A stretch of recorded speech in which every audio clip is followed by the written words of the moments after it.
Hello. Wherever you are in the world today, thank you for joining us for the Rise Traveler, unpacking conversations of sustainable travel. We're here to move a step beyond the Instagram-ready world of travel and think critically and deeply about how travel can uplift global communities, protect natural ecosystems, and be a source of growth for travelers. Here at Rise Travel Institute, we are committed to empowering travelers and travel professionals through education. Our programs, research, experiential journeys, scholarships, and free resources are all aimed at bringing you closer to a more responsible and ethical travel experience. Learn more by visiting risetravelinstitute.org. Hello, wherever you are in the world today. Thank you for joining us. I'm Amy Hager, and I'm so excited to have Janna Zinzi with me, Jazz, as we love to call her around here. And we are going to dive into a really great conversation that's going to focus around local, around community, and talk more about what's going on right now, especially with policies in the US. But before we go down that path, Jazz, can you tell me a little bit more about your story? I think this is so great. You started a company, WanderWomxn Travels. You've lived in multiple different places. So, where are you based of now? Where are you from? And then let's dive in a little bit more about WanderWomxn Travels. How's that sound today? That's great. I'm so glad to be here with you, Amy. Thank you for having me. So yes, I'm Janna Zinzi, also known as Jazz, and I'm a New Yorker, but I am living in New Orleans. So trying to slow down my walk. Don't walk fast like a New Yorker. Yeah. Um, so yeah, I am a travel arts and culture journalist, and also started Wander Women. Really to it's evolved over time, Yeah. but it was started originally because with some friends we were, all women of color, Mhm. across the gender and sexuality spectrum, and felt like a lot of travel content was very vapid at the time. It was very focused on as a voyeur, as this I'm this beautiful girl on a beach and here's a quote, but it told me nothing about where's the person, where are you, are you in Zanzibar, are you in Colombia, are you in Jersey Shore, Right. where, tell me something. You look good, but that's not Not interesting to me. helpful. Right. So anyway, and I talk about a lot that because of the way our marketing system and capitalism works, Mhm. people are put in boxes, right? And it's like, you're black here, you're a woman here, you're queer here, but we all have these different intersecting identities. And so wanting to make travel content that really reflected that, Mm. and also reflected a changing world where you know I'm just going to say it plain, fascism, dealing with not feeling safe in certain places and how identity would impact the way that we traveled. So Yeah. basically now we started as a blog, still doing a little blogging, really Yeah. want to get back to it. But working with travelers who are looking to connect with community-based experiences in the places that they go. So for example, I live in New Orleans and it's a big tourist destination, Mhm. and one of the best cities in the world, hands down. Don't you can at me at that. But I work with my business partner, Tammy Fairweather, who has her own consulting firm here. And we share a travel ethos similarly, where we believe we want to connect travelers with, the small businesses, with the culture bearers, native New Orleanians who make this city so special. So really helping travelers who are visiting New Orleans connect with these businesses, small businesses, and also for folks who are black, brown, also LGBTQIA folks, know okay, these are cool safe spaces for you to go to. You Yeah. can be yourself, and really it helps. The idea is to really make sure that the tourism economy is benefiting the people that make this city so special and unique and beautiful. So also looking to do some group trips maybe and some other things, but one-on-one travel consultations about like how do you really go and support places, Mhm. like support the local economy, not just the like big corporate Yeah. brands, and how do you find activities to connect with the culture Yeah. well. Well, then how do you define, I'm going to say community-based tourism is what you're really describing here. So, how do you define that? Sure. Well, it's tourism that is going to support, uplift, benefit local communities, right? So, particularly people who are native to that space, right? So, like, how are Native New Orleanians benefiting from the travel industry, particularly Black communities, because Black culture is so rich here, and it's what attracts people to New Orleans. You know, Mhm. there's a saying by an artist named Flem, everything you love about New Orleans is because of Black people. And so, you know, how are Black folks who are, you know, running tours, or they are the culture bearers, the Black masking Indians, the, you know, the historians, the tour guides, how are they benefiting from that? And so just applying that kind of lens to anywhere you go to make sure that,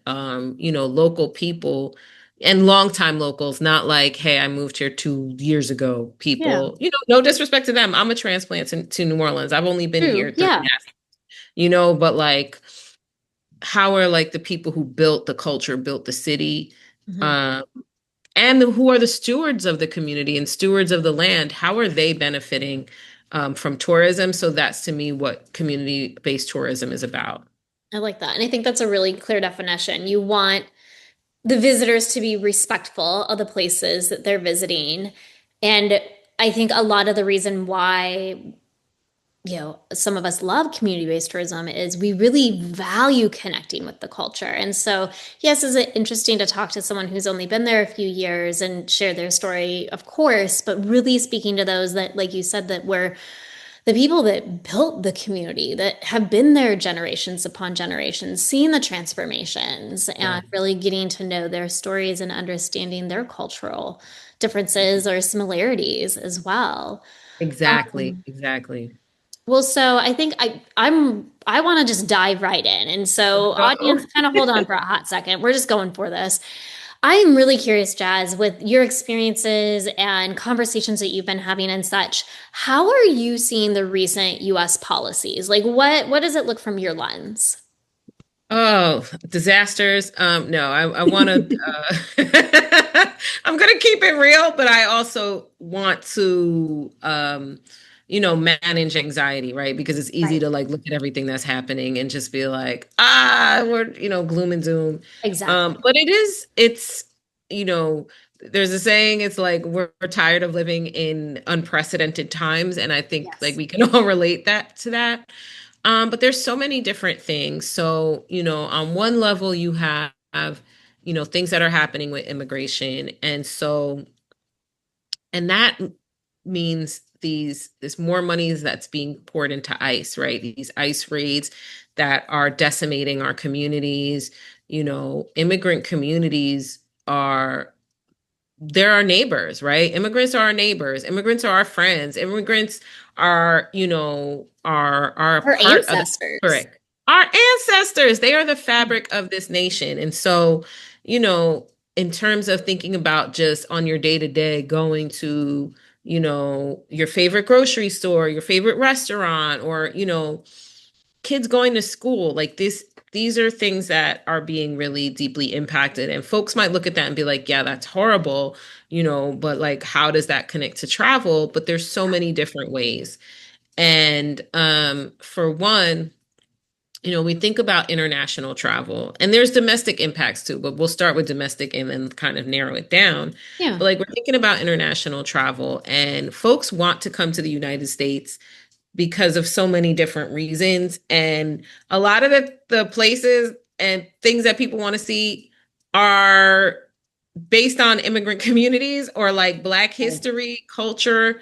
And so, you know, people with all of these like insane things happening at the border, people getting snatched up at the border, or people getting interrogated at the border. And this is the thing that's so interesting to me is that, I mean, there's so many interesting things, but it was like one of the biggest stories was like a young woman from, I want to say she was from the UK, Hmm. and she was traveling around North America. She was in Canada, Hmm. and then she was coming into the US. And I'm really sorry if I'm messing this whole story up, but essentially what happened is they were saying like she didn't have the right visa, and they were trying to Hmm. say, oh, well, you're coming here to work, but she wasn't. Like there was some weird thing where like Canada wasn't taking her, and then like the US was like, oh no, we're detaining you. So essentially she was like in California visiting like a friend. Like it wasn't, Yeah. maybe did she like it was just so, and she was a blogger, which was so also giving that attention. Right. But she was detained for like at least a couple of weeks. Yeah. And she was using her platform to talk about like, yes, I'm this like privileged woman. I got to go home to my family in England, Yeah. right? But how she connected with all of these women there in this detention center, and they were like, can you tell our story? And these were a lot of women who Mhm. were, Central American, in Yeah. particular. And so you just think about that. Like, that's the PR. Like, that's Right. what folks are hearing outside of the United States. And on top of it, we already had these like insanely long visa waits for a lot of people who wanted to come to the country, especially if you're not coming from a European country. Right. So, just the fact that it's harder for people of from around the world to come visit the United States, and it's harder with visas, but it's also scarier, like the idea of like you could be from India, or you could be from anywhere, like Mhm. Colombia, coming to visit, Yeah. and what if you get snatched up in an ICE raid Exactly. just I because mean, these people are I racist? I have clients from Canada that they have signed up, paid for a retreat here in the US, and they've canceled because Mm, they don't want to risk being detained. There's no reason why they would be detained, and I'm like using air quotes reason why, right. but they're mothers, they're spouses, they're caregivers, and they don't want to risk that. And so they're forking over the money that they've Mm, invested in themselves. And so I mm, 100% hear you. There's just not a lot of rhyme or reason. And no, I think the interesting part, and especially part of the lens that you share, is there are opportunities, I think, for the travel industry to really help shift and morph some of the experiences and some of the things that are happening. And so, totally. whether it's politically, socially, even if it's just understanding the efforts of all Mhm. this and hearing and really listening to those stories. But when you hone in even on the travel industry specifically, what are some of those opportunities that you're seeing? Sure. I mean, I assume that, as people in the travel industry, like we're in it because we love travel. Right, exactly. Like it's not like hedge funds where we're just like making hand over Right, fist. Like, there's, a sincere love for the idea of travel, and for what travel is and what it does and what it can bring. And so, I feel like there's if you love the ability to move across borders freely, to be who you are, to travel with ease, then it's not a hard connection to make, to care about what it means for people to not be able to travel freely, for people to not be able to cross borders, for people not being able to like just walk out in the street and live freely. Like right, I think as travelers value freedom. We value freedom of movement. We value, like being in our bodies and having these connections and experiences. And to think about that, just being completely cut off, from people's day to day, like basic humanity, for me, they go together so well. And so, what I think also too in the travel industry is, understanding how can we make our communities safer, right? Like our local communities where we are, right? What does it look like to make sure, if queer and trans people are coming to my establishment, making sure it's a safe space. If, I'm working with immigrants, or if, my favorite florist is run by, someone of an immigrant community, Right. or my, neighbors are, immigrants, how can we as individuals show up for them and make sure that we know what to do if ICE comes, that we know what to do, if how to be allies to queer and trans people who might be, you know, being attacked, not necessarily physically, but also in a variety of ways, right? So like who are the local organizations that are working on these issues, and how can we come and participate? Mhm. How can we support? And I think it's an interesting thing because, we have a different perspective as travelers. I work in the social justice realm. My Yeah. background is actually really in strategic communication. So I think about this stuff all the time. Yeah. And I feel like we need everybody. Like, it's not just up to like professional activists or people who work in nonprofits to like make the noise and to care about these things. Like, we need all of our community members, and to bring a travel lens to the space, I think is really useful and valuable, and very interesting as well.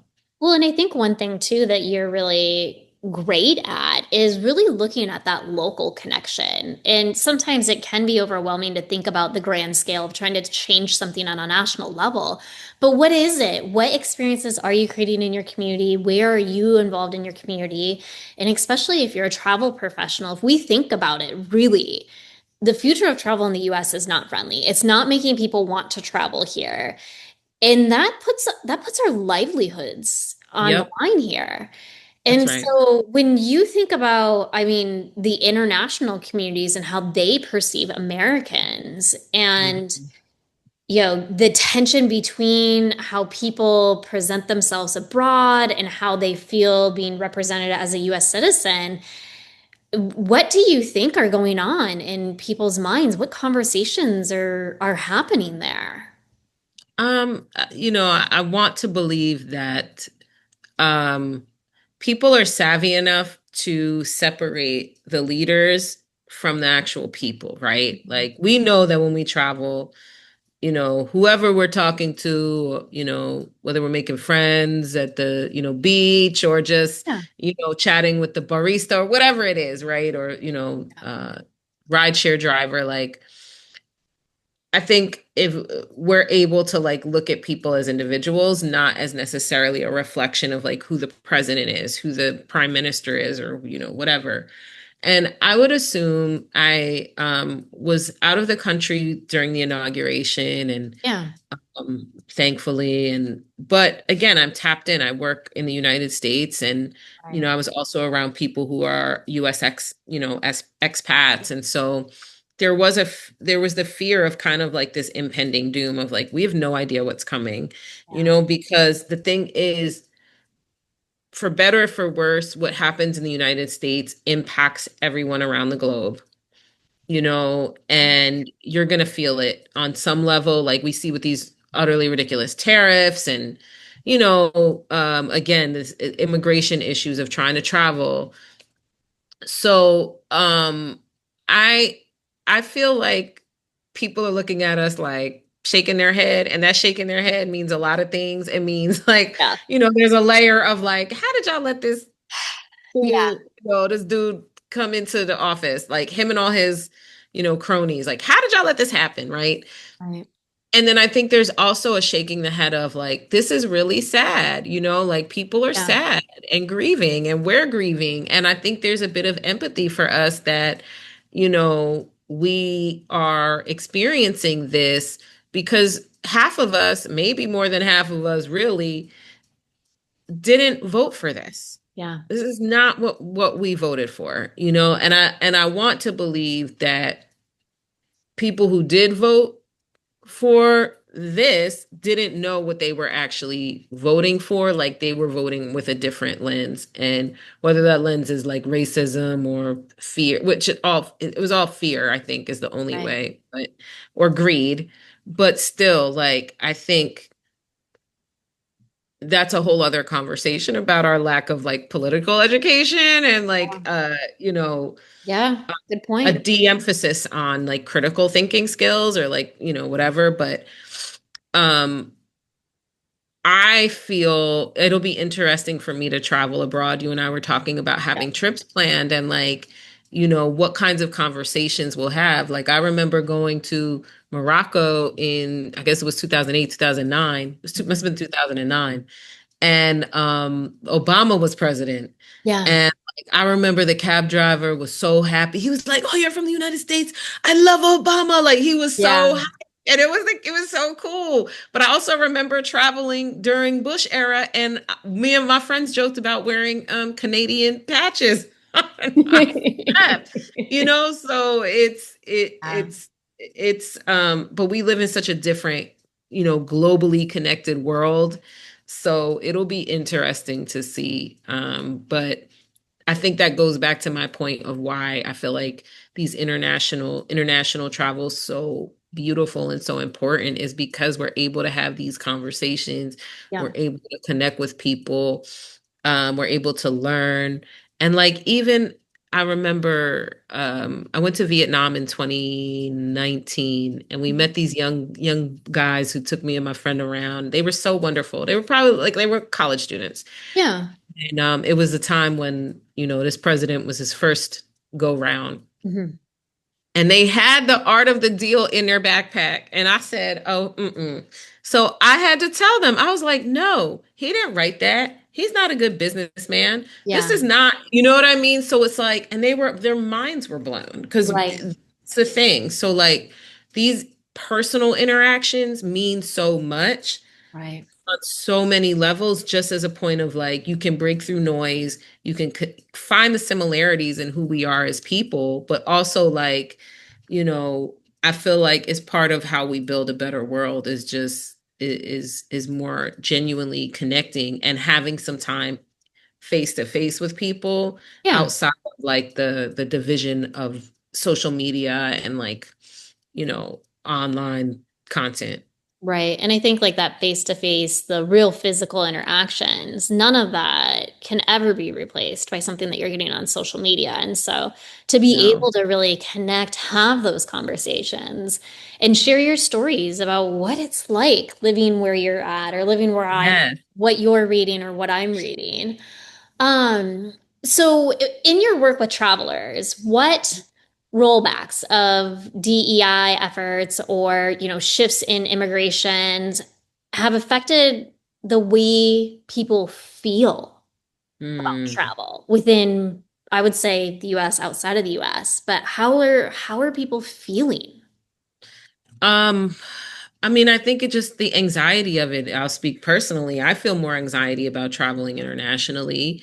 And I think about you know, people who are trans and what were some of those the laws that were or bills rather that were brought up to say that you can only have two sexes on your passport, right? So there's, male and female or M, F, and X.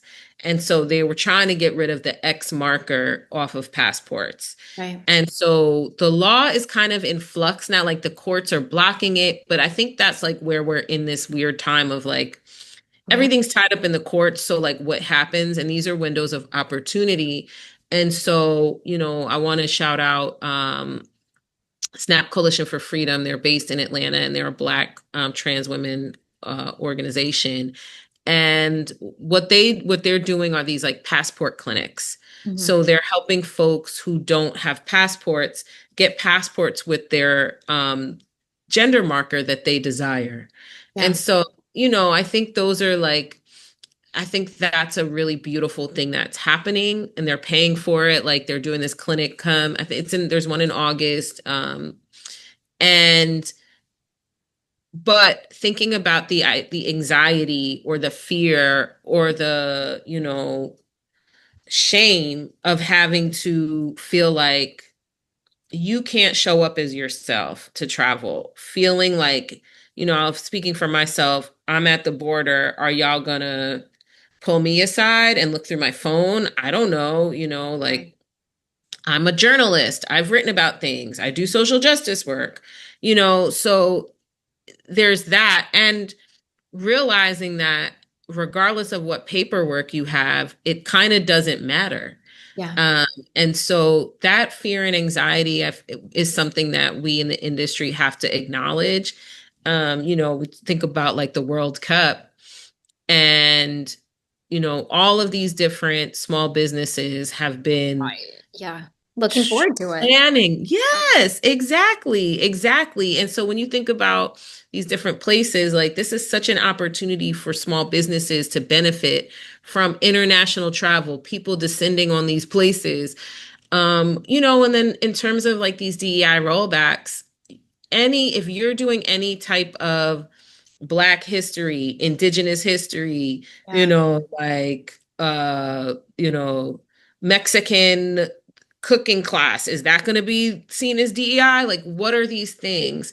And so it makes things more challenging and more difficult for folks who are doing cultural preservation. And if you're doing any kind of climate sustainability, good luck. You have to like monitor your words and how you advertise things. Mhm. Otherwise, you could be under attack. And so the idea is to have a chilling effect. That's Yep. really the focus of it, is to have a chilling effect and force people, into the shadows, into the margins, underground.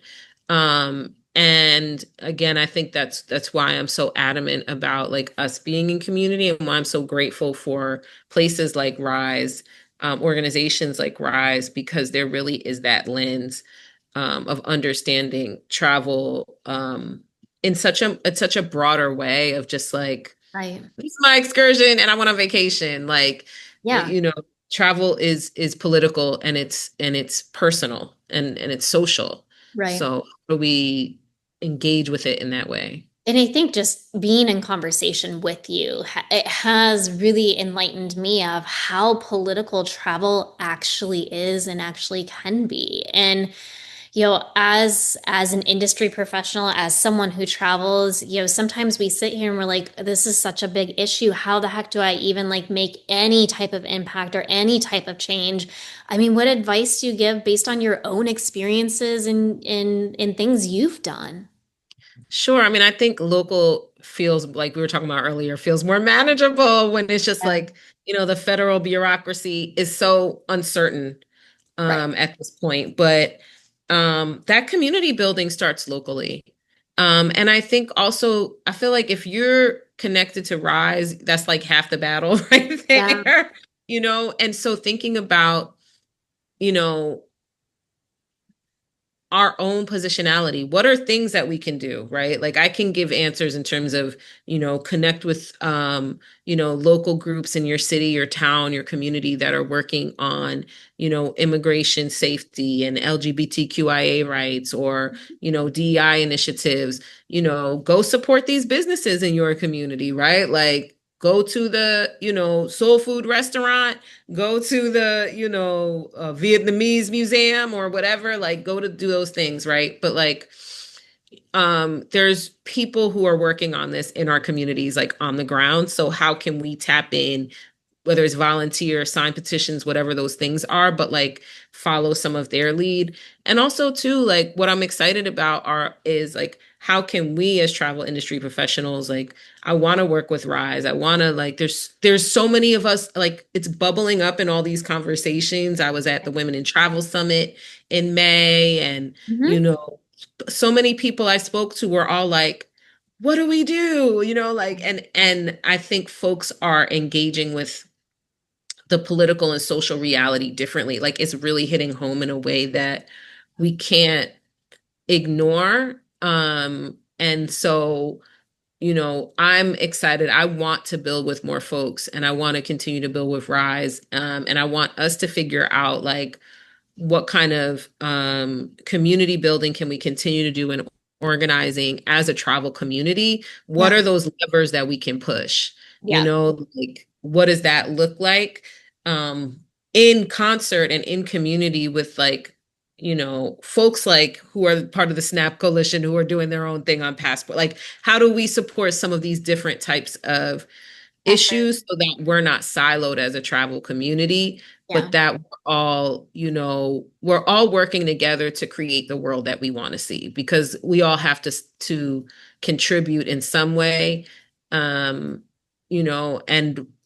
many hands make light work, right? So if we're all, doing small things, doing our part, we can build this world that we want to see. I firmly believe that, even when I look at the news and even when I want to throw my phone across the room, Yeah. I have to remember there's more of us Right. that, believe in, like, community and love and connection, than want to separate us. And you're kind of leading in to the last question that I'm really curious about today is what legacy do you want to leave behind in this world?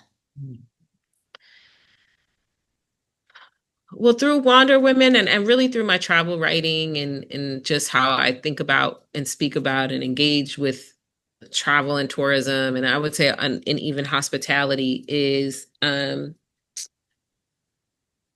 I hope that people will see travel as an opportunity to connect, with people who are different from them.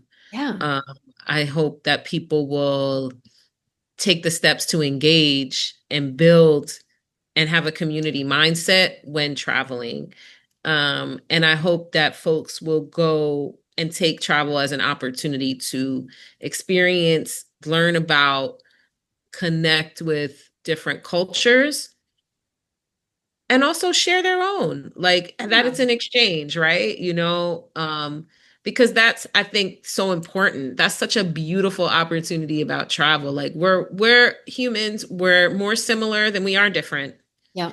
And I think when we travel, and again, travel could be go to the town next to you, go to the restaurant in your neighborhood, go to the museum in your community. Like, it Right. doesn't have to be get on a plane and fly, 1,700 miles. But this is how we build community, especially in these times, Yeah. is by going and connecting with people, being open to learning and to listening, and having that sort of cultural exchange. So my hope is that WanderWomxn will be a legacy of, um, community building and connection, and cultural, multicultural power building, through travel. I love that. And I can see that you're creating that. So thank you Thank so you. much for joining me today and Thank you diving for in. I this. know that, there is no 100% clear solution or 100% quote unquote right way to go about any of this, but I think you've nailed it on the head, Jazz. Being in conversation and being in community and really working together is the only way we're going to be able to go further forward, further, stronger. So thank Mhm. you so much for joining me today. Thank you so much for having me. And, I love the Rise Institute and what you're doing, and another shout out for the, Decolonized Travel Guide, because Oh I'm my like, gosh. oh, you need something to do? Read that. It is incredible. Incredible.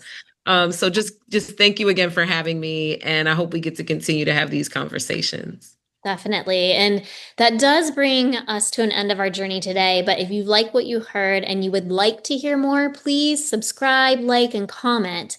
And also, if the recent US policies have shaped your travel story, we would love to hear from you.